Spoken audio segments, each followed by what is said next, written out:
আমি জিন পাইছি, ভূতটা চোখে দেখি নাই, কিন্তু আমি জিনটার খোলস দেখছি, জিনটা দেখতে কেমন হয়। সো পরে যখন পড়ি আমার ব্যাকে অনেক বেশি পেইন হয় এবং 2-3 ঘন্টা একদম মানে কথা বলার মতো শক্তি ছিল না আমার। আমি আসলে ঘোষণার হিরো না, আমি আসলে সিনেমা রিলিজ করার হিরো। ভূতের সম্মুখীন আসলে হয়েছে। আমার আমি রিয়েলি একজনকে গাড়িতে উঠিয়েছিলাম যাকে জিনে ধরেছিল এবং তাকে আমাকে ফেস করতে হয়েছিল হোল নাইট। তাকে তার বাসায় দেওয়ার পরে হোল নাইট আমি ভুলে গিয়েছিলাম আমার রাস্তাটা কোন দিকে। আমি রাস্তায় চিপা চাপা দিয়ে ঘুরতেছিলাম, আমার জিপটা ঘোরাতেও পারছিলাম না কোনো জায়গা থেকে। দেন ওইখানে তাকে বাঁচানোর মাঝখান দিয়ে আমি ভোরে এসে বাসায় পৌঁছেছি।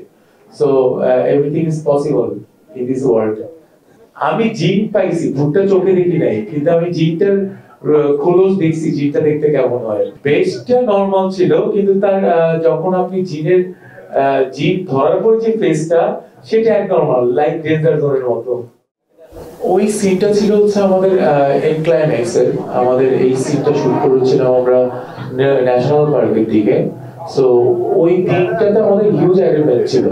লাইক একটা একটা সিন করতে আমাদের পারহাপস 15 লাখ টাকার মতো শুধু অ্যারেঞ্জমেন্ট খরচ হয়েছিল, মানে যাওয়া আসা ছাড়া।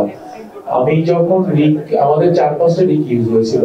সো যখন ট্রেনে উঠিয়েছিল, অনেক যেহেতু হরর মুভি, সো আমাদেরকে অনেক টার্নওভার করতে হয়েছে অনেক জায়গাতে। ওই শটটা আসলে আমার ডিরেক্টর আমাকে দিতে নিষেধই করেছিল যে দরকার নাই, এই শটটা রিস্কি হয়ে যায়। কিন্তু আমার কাছে মনে হচ্ছে ওই জায়গাটাতে আমি দাঁড়ালে যেটা মনে হবে সেই ফিলটা আসলে ডামিতে সুন্দর লাগবে না। সো আমি যখন দিই, সুন্দর চলছিল, হঠাৎ করেই একটা টান লেগে রিক দুটো ছিঁড়ে পড়ে গেছে, মানে লাইক 2 তলা থেকে। সো পরে যখন পড়ি আমার ব্যাকে অনেক বেশি পেইন হয় এবং আমি কাইন্ড অফ সেন্সলেস, আমি একদম নিস্তব্ধ হয়েছিলাম। 2-3 ঘন্টা একদম মানে কথা বলার মতো শক্তি ছিল না আমার। তো আস্তে আস্তে অ্যাডজাস্ট হই, পরের দিন আবার সেম শটটাই দিতে যাই, কারণ সবাই বলেছিল হবে না, কিন্তু আমার কাছে মনে হচ্ছে তখন জিত চেক করেছিল, কারণ আমি একটু ডেসপারেট টাইপ। সো ওই শটটাই এত সুন্দর হয়েছে যে যখন অডিয়েন্স দেখবে তখন তাদের মন ভরে যাবে যে বাংলাদেশে এরকম একটা শট হয়েছে। প্রথম কোশ্চেন হচ্ছে আগের সিনেমা। যদি আপনি আগের সিনেমা বলতে চান, একটু আগে আমার আর্টিস্ট সীমান্ত বললো যে আগের সিনেমা মনে হবে না, মনেই হবে যে 24-25 সিনেমা। সো এই বিষয়ে আপনারা আসলেই দেখার পর আপনাদের এই আগের সিনেমার যে আপডেট মডেলটা যে 25-এ আমার ডিরেক্টর বানিয়ে ফেলেছেন, তো সেটা ফিল হবে। আর এই সময়টা আসলে অতটা ভালো না, এটা আমিও জানি। আমাদের পলিটিক্যাল প্রবলেম চলছে, আমাদের দেশে অনেক ধরনের প্রবলেম শেষ হলো, আবার শুরু হচ্ছে, আবার চলছে। সেই ক্ষেত্রে আমি আমার ডিরেক্টরকে, আমার প্রডিউসারকে বলেছিলাম, এটা অস্বীকার করবো না যে সময়টাকে আসলে যাচ্ছি কিনা প্রপার ওয়েতে। একটা কথা কি যে ডিরেক্টর 5 বছর ধরে সিনেমাটা নিয়ে লালন করছে, সে ঘরের মধ্যে নিয়ে বসে আছে। একটা ডিরেক্টর তখনই পূর্ণতা পায় যখন তার সিনেমাটা হলে আসে আর অডিয়েন্সের মাধ্যমে সিনেমাটা সফল হয়। তারও আসলে ভিতরটা কাঁপতেছিল কবে আমি আমার বড় পর্দায় আমার মুভিটা দেখবো, এবং তার বিশ্বাস যে ছবিটা এই সময়েও ভালো যাবে। সো আমি তাকে বোঝানোর পর সে যখন বললো ভাই পারবো, আসেন, আমার কাছে মনে হলো ঠিক আছে, চলেন যাই।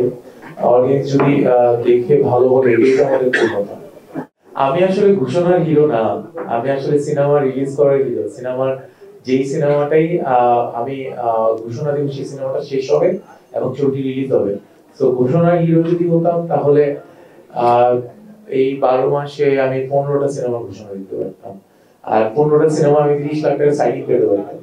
তো আমি করিনি, এবং আমার কাছে যে ছবি স্ক্রিপ্ট আসছে ওই ছবি আমার পছন্দ হচ্ছে না, ব্যাটে বলেও ম্যাচ করছে না, তাই আসলে আমি ছবিটি করছি না। বাট আমি সিনেমা ছেড়ে দেব এটা আসলে ইম্পসিবল। সিনেমা একবার যারা করে তারা কখনো ছাড়তে পারে না। মানে এটা হচ্ছে রক্তের মধ্যে মিশে যায়। কারণ হচ্ছে সিনেমা একটা ফেম, যদি ফেমটা আসলে যারা অর্জন করে, যাদের সিনেমা মানুষ দেখে, যাদেরকে মানুষ ভালোবাসে, তারা আসলে সিনেমা মানে ওই কাজটা ছাড়তে পারে না। তো আমিও ছাড়তে পারবো না। আমি এবং আমি আমার বেসটা ঠিক রাখার চেষ্টা করছি। আমি একটা ভালো কাজ দিয়ে নতুন বছরে পদার্পণ করতে চাই।